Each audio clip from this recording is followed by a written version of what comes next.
বিসমিল্লাহির রহমানির রহিম। আসসালামু আলাইকুম।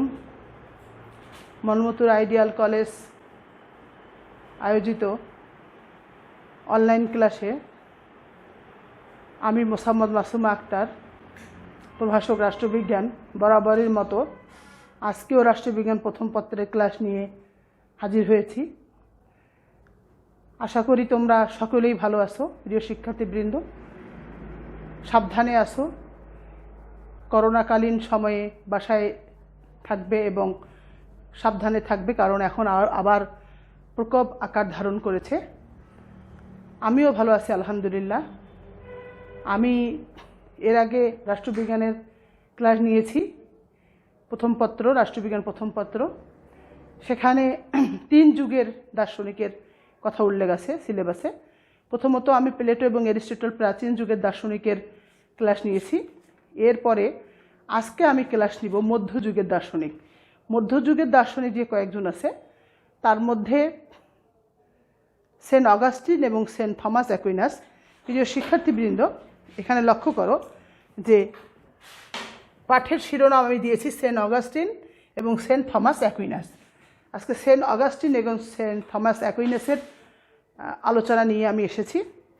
তো মধ্যযুগের রাষ্ট্রচিন্তার কেন্দ্রবিন্দু হচ্ছে রাজা বা পোপের ক্ষমতার লড়াই।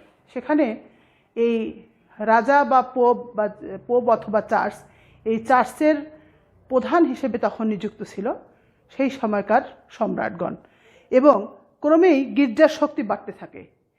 যেটাকে আমরা চার্চ বলছি সেটাকে আমরা গির্জা বলতে পারি বাংলায়। সেটা হলো গির্জার নিয়মাবলী অনুযায়ী চলতো না, তাদেরকে গির্জার প্রধান সমাজচ্যুত করার আদেশ দিতেন, এবং এভাবে সমাজের লৌকিক বিষয়ে গির্জা হস্তক্ষেপ করতে থাকে।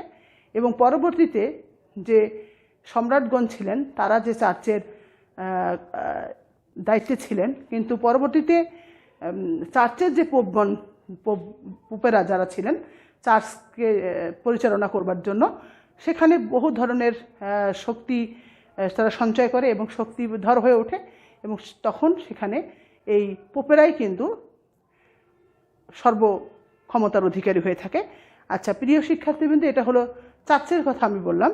এখন আমি বলবো যে সেন্ট অগাস্টিন কোন যুগের দার্শনিক। আমি প্রথমেই বলেছি যে সেন্ট অগাস্টিন হলো মধ্যযুগের দার্শনিক। আমরা এর আগে প্রাচীন যুগের দার্শনিকের আলোচনা করেছি 2 ক্লাসে, সেটা হলো অ্যারিস্টটল এবং প্লেটো। প্রথমে প্লেটো আলোচনা করেছি, পরে অ্যারিস্টটল করেছি। এখন আমি আলোচনা করছি আজকে সেন্ট অগাস্টিন। তো সেন্ট অগাস্টিন রাজনৈতিক চিন্তাধারার সেন্ট অগাস্টিন একটা বিশেষ নাম, একটা বিশেষ নামের অধিকারী, এবং গ্রিক রোমান সভ্যতা এবং খ্রিস্টীয় সভ্যতার সন্ধিক্ষণে দাঁড়িয়ে সেন্ট অগাস্টিন পৃথিবীর মানুষের এক অভয় বাণী দিয়েছিলেন। এবং তার যে মহান, তিনি মধ্যযুগের দার্শনিক হিসেবে, রাষ্ট্রবিজ্ঞানী দার্শনিক যাই আমরা বলি না কেন, মধ্যযুগের যে সেন্ট অগাস্টিন তিনি কিন্তু মানুষকে সবসময় একটা অভয় বাণী দিয়েছিলেন এবং বলেছিলেন যে একটি মানুষের রাজনৈতিক চিন্তার ক্ষেত্রে সেন্ট অগাস্টিন অসংখ্য অবদান রেখে গেছেন, এবং তার প্রধান অবদান ছিল সর্বজনীন খ্রিস্টান সমাজ ব্যবস্থার প্রচার। এবং তিনি যেহেতু খ্রিস্টান ছিলেন, তিনি সবসময় মনে করতেন যে সর্বজনীন যে খ্রিস্ট ধর্মীয় সেটা তিনি প্রচারণা চালিয়ে গিয়েছিলেন। এবং তার যে বিশেষ গ্রন্থ কেসি সিভিটার দায়িত্বে তিনি এই দার্শনিক তথ্যাবলীর খনি রচনা সৃষ্টি করেন, এবং সেই খনি রচনাগুলিতে মধ্যযুগের অনেক দার্শনিক সেখানে বহু রত্নরাজি হিসেবে আহরণ করতে পেরেছিলেন। এবং সেন্ট অগাস্টিন অসংখ্য অবদান রেখে গেছেন, এবং তার প্রধান অবদান হলো সার্বজনীন খ্রিস্টান সমাজ ব্যবস্থার প্রচার। এবং তিনি মনে করতেন যে 5 শতকে রোমের দুর্ভেদ্য সীমান্ত হয়ে পড়ে, এবং নির্ধর্মীয় ব্যক্তিরা অর্থাৎ প্যাগানগণ অভিযোগ করেন যে খ্রিস্টান আমলেই রোমের পতন ঘটল। এবং তিনি সেন্ট অগাস্টিন বিশ্বাস করতেন যে মানুষের অস্তিত্বের ইতিহাস 2 ভাগে বিভক্ত হয়। তিনি মনে করেন যে অস্তিত্বের ইতিহাস 2 ভাগে বিভক্ত, সেটা হলো একটির অস্তিত্ব হলো স্বর্গরাজ্য, আর একটি হলো পার্থিব রাজ্য। তিনি এই দুটো ভাবে মানুষকে বিভক্ত করেছেন, মানুষের অস্তিত্বকে, এবং এই 2 রাজ্যের দ্বন্দ্বই হচ্ছে মানুষের ইতিহাস।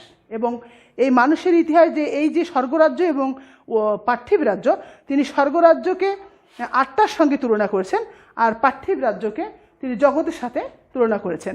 এবং সেন্ট অগাস্টিন মনে করতেন যে পার্থিব রাজ্য পৃথিবীর যা স্বার্থপরতা, নিচতা এবং হিংসার ভরপুর এবং এ কারণেই পার্থিব রাজ্য অন্তকালের জন্য অভিশপ্ত। এবং তিনি মনে করতেন যে একটি মানুষ স্বর্গরাজ্যের প্রশংসা করে সেন্ট অগাস্টিন একটি সর্বজনীন রাষ্ট্র প্রতিষ্ঠা করতে চেয়েছিলেন এবং সেন্ট অগাস্টিনের মতে স্বর্গরাজ্যের দুটি উল্লেখযোগ্য বৈশিষ্ট্য, সেটা হলো ন্যায়নীতি এবং শান্তি। তিনি এভাবেই মানুষের তুলনা করেছেন। আচ্ছা প্রিয় শিক্ষার্থীবৃন্দ, এখন আমরা সেন্ট অগাস্টিন সম্পর্কে জানলাম, এখন আমরা সেন্ট থমাস অ্যাকুইনাস সম্পর্কে জানব। সেন্ট থমাস অ্যাকুইনাস সেন্ট অগাস্টিনের মতোই সেন্ট থমাস অ্যাকুইনাসও কিন্তু মধ্যযুগের দার্শনিক এবং তিনি ত্রয়োদশ শতাব্দীর প্রথমার্ধে রাষ্ট্রচিন্তির ইতিহাসে সমন্বয়ের যুগ বলে পরিচিত। তিনি যে সমন্বয় করতে চান কিংবা সমন্বয়ের মানসিকতা আছেন, সে কারণেই সেন্ট থমাস অ্যাকুইনাসকে ইতিহাসে সমন্বয়ের যুগ বলে পরিচিত করেন বিভিন্ন দার্শনিকগণ।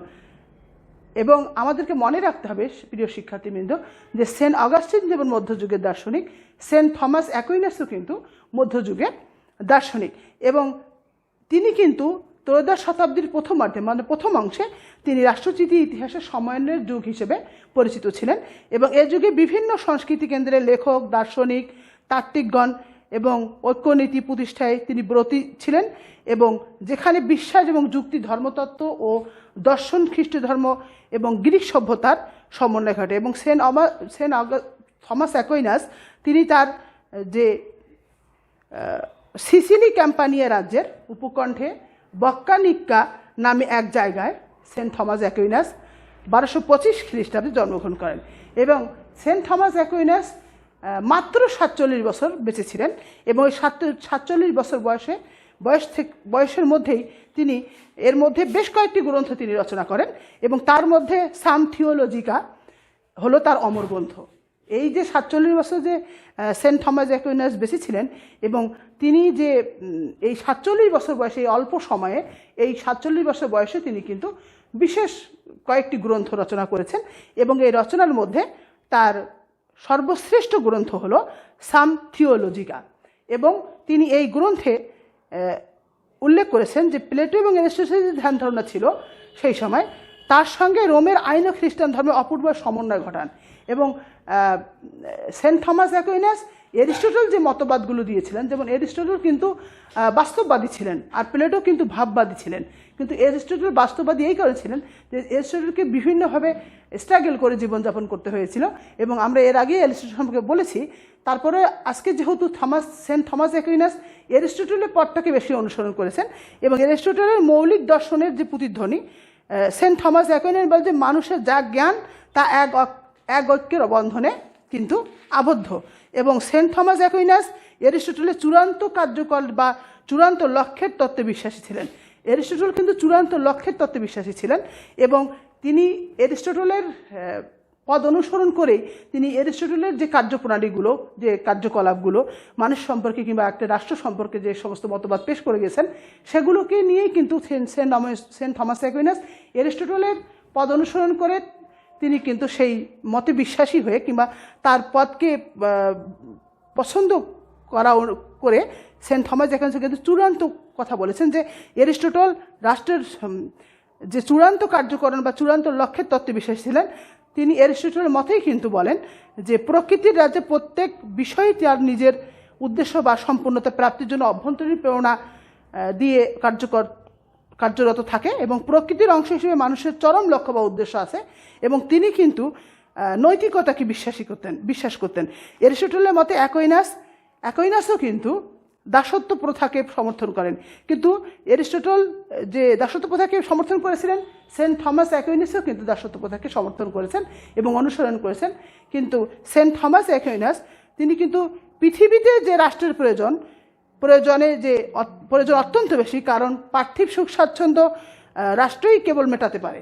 এটা আমরা সাংসারিক জীবনে যে সমস্ত সুখ স্বাচ্ছন্দ্য জীবনযাপন করি সেখানে কিন্তু এটা পার্থিব রাজ্য ছাড়া হবে না।